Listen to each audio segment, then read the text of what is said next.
श्री सुरज लिम्बुज्यू र सम्पूर्ण हातेमालो समूहका सदस्य समितिका सदस्यहरूलाई मेरो हृदयदेखि नै शुभकामना छ र यस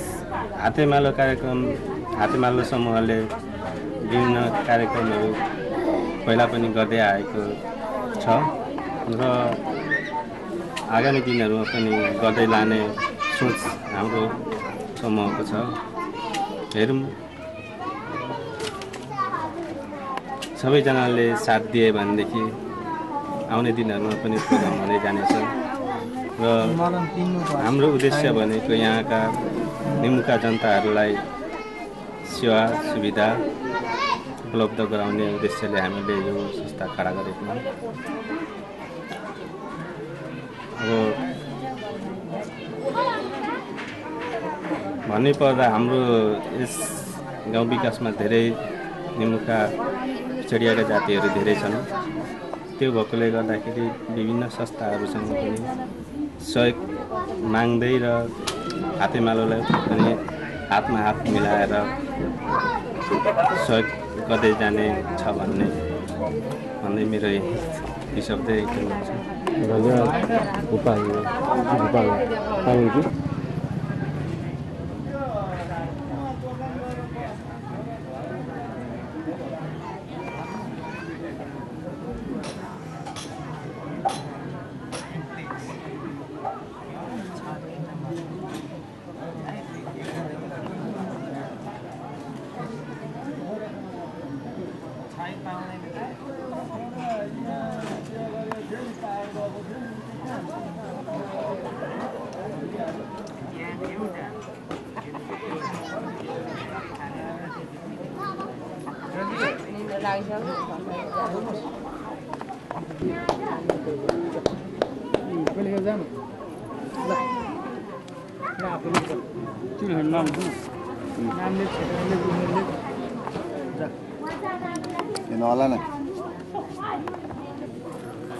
कार्यक्रम पुरै हो मैले भन्नु तपाईले भन्नु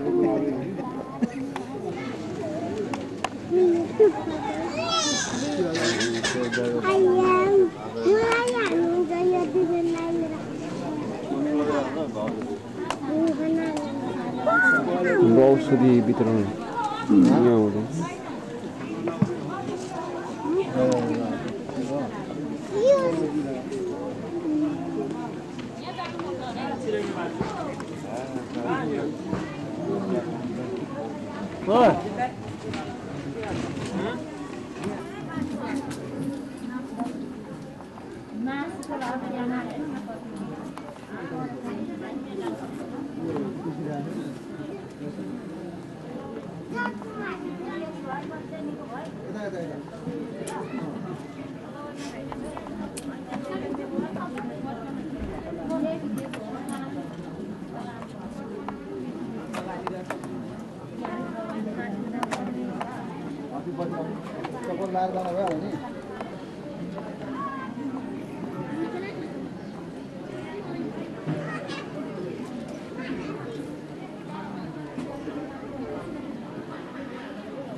के को लागि आउनु भएको?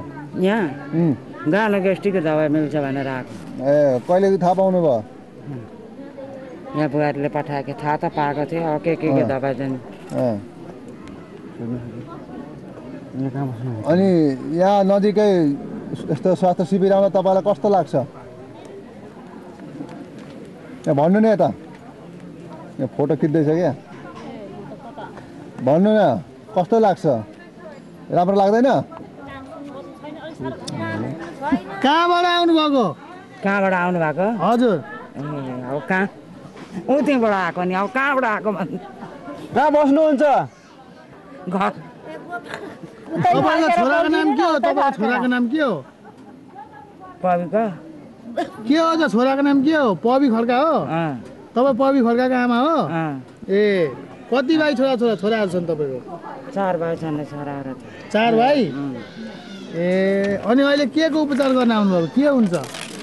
गाला ग्यास्ट्रिकको विचार गरेर आउनु। गानो ग्यास्ट्रिक? कति वर्ष पुग्नु भयो उमेर? अघि लेख्नु भएन? अघि त मैले बिर्सेर कति 70 कति अरे? 71 कि 75? 75 75? ए अनि यहाँ भित्र डाक्टर साहबसँग गएर सबै आफूलाई के दुख्छ हैन, के हुन्छ त्यो सोध्नुस् है। 75 वर्ष 10 रुपैयाँ लाग्छ यहाँ फी। फी सहयोग। तपाईँ चाहिँ कति वर्ष पुग्नु भयो त? 55। 55? हजुर। अनि तपाईँको नाम चाहिँ? लक्ष्मी आचार्य। यहाँ आज के को लागि आउनुभएको? दबाईको उपचार बाबु। दबाई भन्नाले? अब घुँडा दुख्ने, दाँत पेट दुख्ने त्यही हो नि। हो। अनि यो कसको आयोजकमा आउनुभएको थाहा छ तपाईँलाई? यो कसले आयोजक गरेको के हो? खोइ अब यो हातेमालाको सञ्चालन गरेको अरे भनेर आइएको हो होइन? त्यति थाहा छ तपाईँलाई? त्यति थाहा छ, अर्थ थाहा छैन। ए यो आज होइन आयोजक चाहिँ हातेमालो हो होइन? हजुर। प्लस नेपाल परिनियोजन सङ्घ र यो के अरे आयोजक चाहिँ प्रायोजक चाहिँ सुरज लिम्बूबाट गरेको हो होइन? तर आयोजक चाहिँ हाम्रो हातेमालो समूह प्लस नेपाल परिनियोजन सङ्घ यतिले गरेको गरेको हो। यो चाहिँ प्रायोजक चाहिँ उसले प्रायोजक चाहिँ उहाँ हुनुहुन्छ। के अरे राम्रो गर्नु भएछ। पाठेघर सम्बन्धी होइन ब्लड जाने त्यस्तो थाहा भयो भने यहाँ परिनियोजनको अफिस छ यहाँ। मेरो चाहिँ पुस्तकालय मुनि दिशाबाट जान्छ, कहिले कहिले जान्छ। पुस्तकालय मुनि अफिस छ, त्यहाँ आएर एक दुईपल्ट भन्ने उनीहरूले के सल्लाह दिन्छ होइन? यही छ त नि, मलाई थाहा छैन। त्यो हुनाले त्यसको त्यो परिनियोजन सङ्घ त यही छ नि त अहिले। राम्रो। अब हामीले पनि टाढो जानु परेन, बुढोखाडो भयो भने कहिले काहीँ साह्रो गरेर यहीँ भयो भने हामीलाई राम्रो हो नि त। हुनु न सिद्धि उताको पनि सिद्धि। अब बडी चाहिँ के को लागि आउनुभएको? हजुर ढाड दुखेर आउनुभएको? अनि चेक गरिसक्नु भयो? बस्नु म यहाँ किन बस्नु न तपाईँलाई म अनि के को लागि आउनुभएको अरे? डाँडाले दुख्छ। ए डाँडाले दुख्छ। अनि चेक गरिसक्नु भयो? अनि के कस्तो डक्टरले उपायहरू दिए त? अब दबाई दिनु भएको त्यो खाएर अनि अरू किन्नु भन्नुहुन्छ। अनि तपाईँलाई यो आज हामीले यो शिविर गरेको तपाईँलाई कस्तो लाग्यो त? अब राम्रै भयो भने राम्रै होला नि। 108 हामीलाई राम्रै लागेको छ। अब खुसी लागेको छ। के अरे नाम? नजिकै के चेक गराउनु? नजिकै आफ्नै गाउँ आफ्नै छोरा भाइ भतिजाले गरेको राम्रो। नानीलाई डक्टर पनि उठिसक्यो होला। अब भर्खर हुँदैछ, राम्रै हुँदै जान्छ। हस् है, धन्यवाद छ तपाईँलाई। भनिदिनु त नि के हुन्छ त? म त बोल्नु भने अघि बोलेछ चाना त जता पनि ठिक पर्दो रहेछ भन्छ र भोलि पनि सुरज र सुरजको बुढीले मेरीले पनि हनै बोजू त दोकानको